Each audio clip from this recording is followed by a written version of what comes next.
నమస్కారం అండి. మా యూట్యూబ్ ఛానల్ చూసిన వాళ్ళకు అందరికీ ధన్యవాదాలు. నేను ఈరోజు టాపిక్ అనేది కడుపుకు పెట్టే మరుగుమందు అనేది తలకు పెట్టే మరుగుమందు అనేది తయారు చేస్తాము.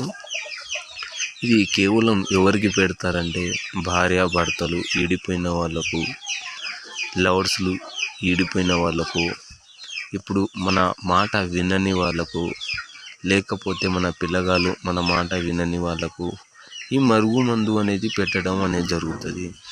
ఇది పెట్టిన తర్వాత ఎలా ఉంటుందంటే రిజల్టు 5 రోజుల్లో చిన్న రిజల్ట్ వస్తుంది. మన దగ్గర చెప్పిన మాట చేయడం, ఏ మాట చెప్పినా కాదుకోకుండా చేయడం అనేది జరుగుతుంది. ఒకరోజు మనం కనబడకపోయినా ఫోన్ చేసి వాళ్ళు మాట్లాడడం అనేది జరుగుతుంది. మేము 100% అనేది మరుగుమందు అనేది ఇవ్వడం జరుగుతుంది. మా ఛానల్ మీకు నచ్చినట్టు అయితే సబ్స్క్రైబ్ చేసుకోండి. అందరికీ ధన్యవాదాలు.